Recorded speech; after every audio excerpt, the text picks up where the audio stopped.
కుసుమహర కుసుమహర కుసుమహర. ఇప్పుడు నా 38వ టాపిక్లో ప్రేమ, దాని విశేషణం, what is the special quality of eternal pure love. ఇక్కడ ఏంటంటే మనం ప్రేమ గుణరహితము, కామనారహితము, ప్రతిక్షణం వృద్ధి చెందుతుంది, ఎప్పుడు విడిపోనిది, అంటే అపరిచ్ఛిన్నము, అత్యంత సూక్ష్మమైంది మరియు అనుభవ స్వరూపమైంది. పరమాత్మలో విశేషాలు ఉన్నట్లే ప్రేమకు కూడా విశేషణాలు ఉన్నాయంటున్నాడు. ఇప్పుడు ప్రేమ ఏమిటి? గుణరహితం. అది చర్చిద్దాం. ఇప్పుడు గుణరహితం అంటే ఏమిటి? అక్కడ ముఖ్యంగా మనం చెప్పవలసింది ఏంటంటే కుసుమహర కుసుమహర కుసుమహర. గుణరహితం అంటే ఏమిటంటే, గుణరహితం అనగా విషయభోగములందు ప్రేమ లేకపోవుట. అది ఇంద్రియములు, వాటి భోగ్య విషయములే గుణములు. ప్రేమకు ఇంద్రియములతో సంబంధం లేదు.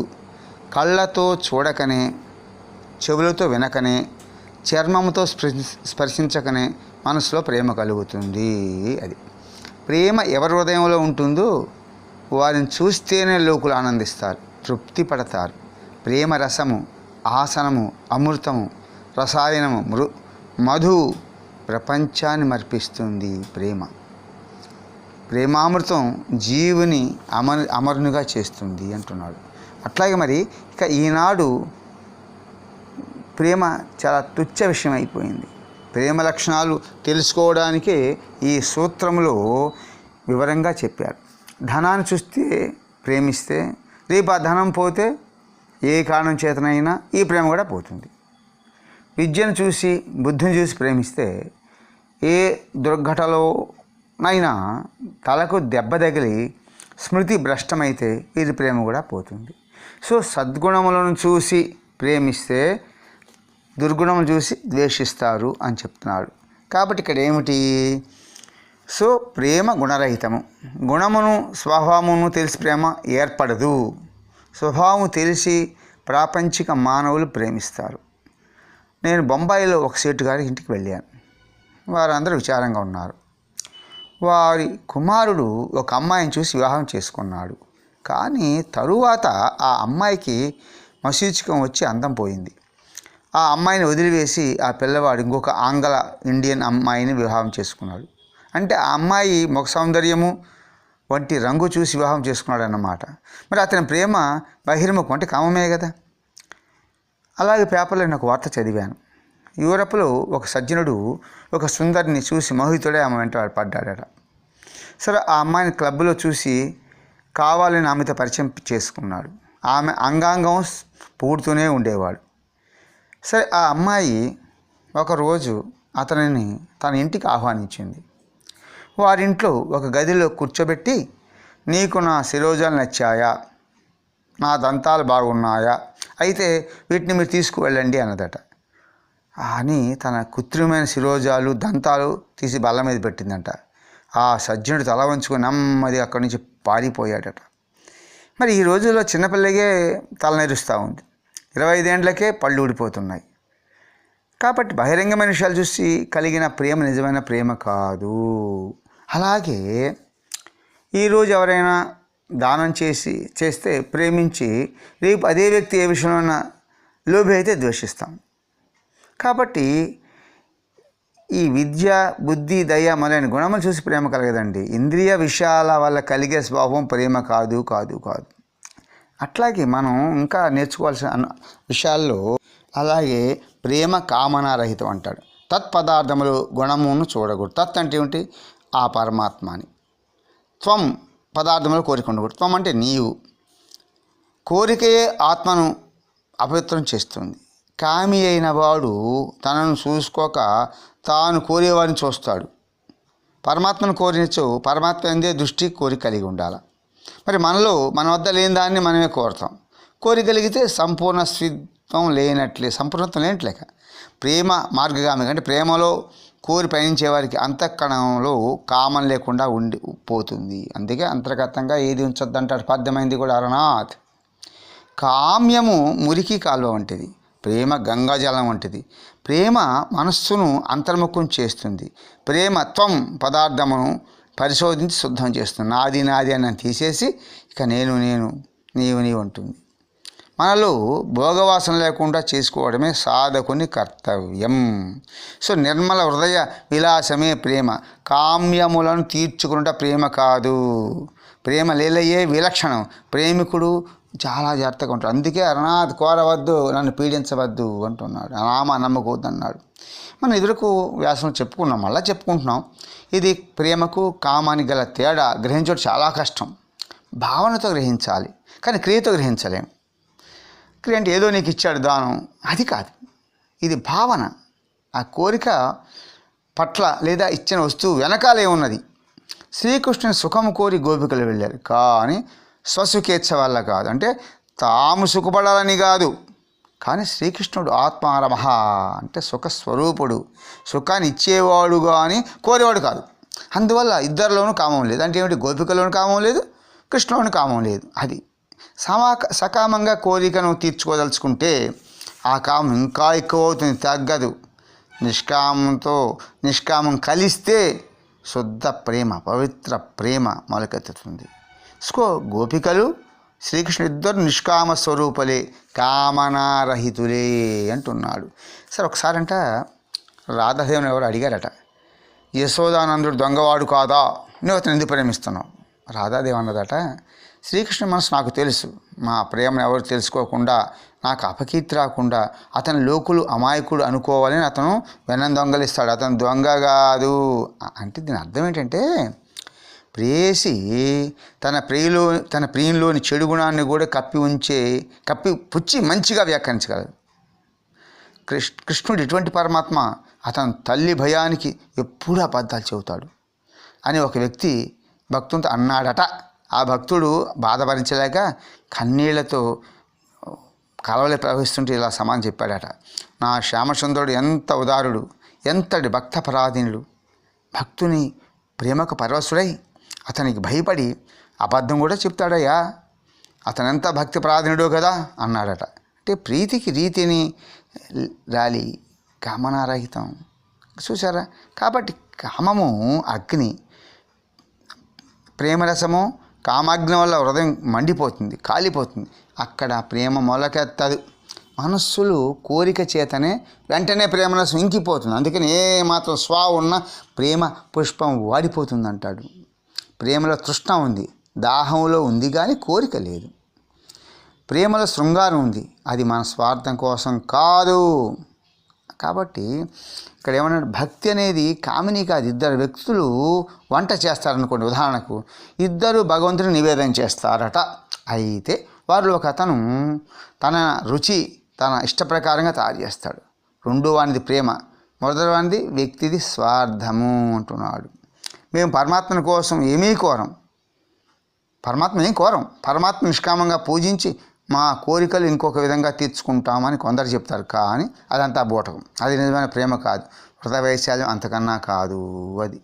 కాబట్టి ప్రేమ కామనారహితం అంటే ఎవరి పట్ల కోరిక ఉన్నది అని కాదు. ఈ మాటకు అర్థం హృదయంలో మనస్సులో కోరికే ఉండకూడదు. అది గోపికలు ఏమన్నారు, కృష్ణుడు మాకు కావాలని సంకల్పించారు, శ్రీకృష్ణుడు ఆస్వాదించాడు. అంటే గోపికల కోరికలో కామము లేశము కూడా లేదు, కనుకనే కృష్ణుడు ఆమోదించాడు.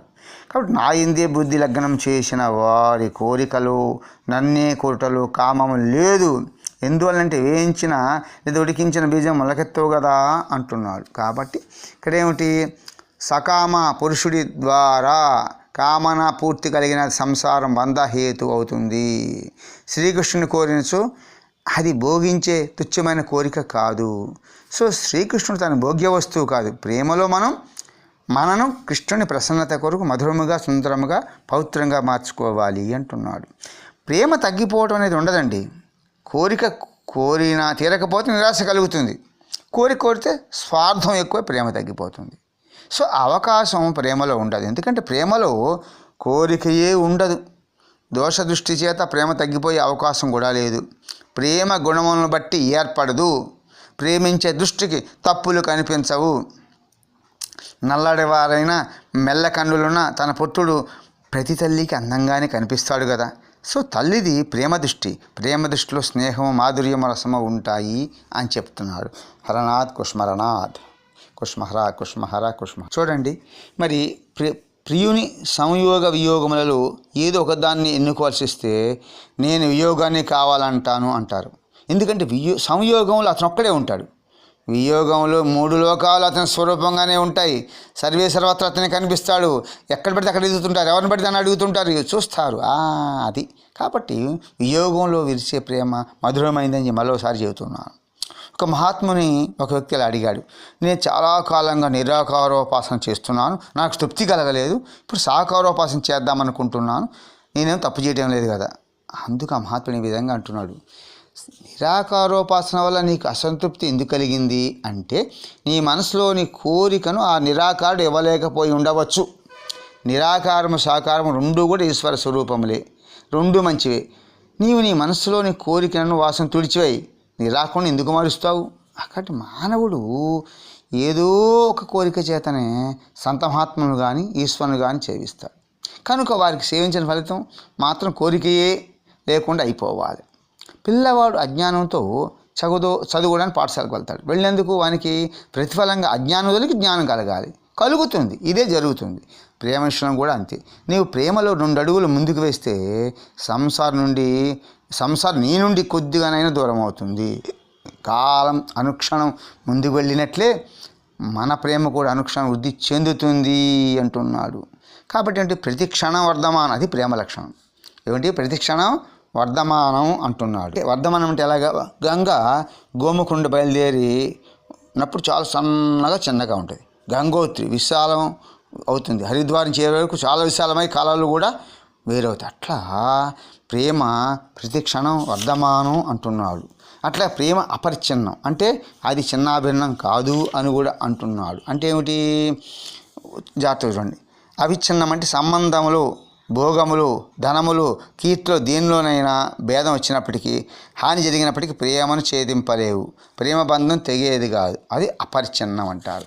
అలాగే ప్రతిక్షణ వర్ధమానం ప్రేమ. కాబట్టి ఇక్కడ ఏమైంది? ఒక నటుడు చూడండి, నిద్రించినప్పుడు కూడా ప్రేమ తగ్గిపోదట, తెగిపోదు. నిద్ర లేచిన తర్వాత కూడా ప్రేమ అలాగే ఉంటుంది. సమాధిలో కూడా ప్రేమ వీడిపోదు. కానీ చూడండి, ఒక నటుడు గుర్రం మీద మిక్కిలి ఆశతో రాజుగారి నుండి గుర్రం బహుమానంగా పొందాలని కోరికతో రాజుగారి ఎదురు సమాధిలో కూర్చున్నాడట. రాజుగారు వానిని భూమిలో పాతిపెట్టించాడు. రాజుగారు కొంతకాలానికి మరణించాడు. తరాలు గడిచిపోయినాయి. నటుని సమాధి పోయి జాగరూకత కలిగింది. వెంటనే వాడు రాజా నా గుర్రం ఎక్కడుందని అడిగాడు. చూడండి, జీవుడు ఏ కోరికలతో సమాధిలోనికి వెళ్తున్నాడో, ఏ ప్రయత్నాలు కార్యాలు చేస్తూ ఉంటాడో, సమాధి పోయిన వెంటనే అవే కోరికలు మనసులో జాగృతమవుతాయి. సో శమధమాదుల వలన అంతఃకరణ పరిశుద్ధం కాకుండా, భగవత్ కృపను పొందకుండా కేవలం ప్రాణాయామం చేయడం వల్ల కానీ, సమాధి స్థితిని పొందడం వల్ల కానీ కోరికలు నశించవు. కావున భగవత్ కామం అనగా రూపాంతరం చెందే వరకు, ఉత్యంతం జరిగే వరకు కామం నశించదు. అంటే ఏమిటి?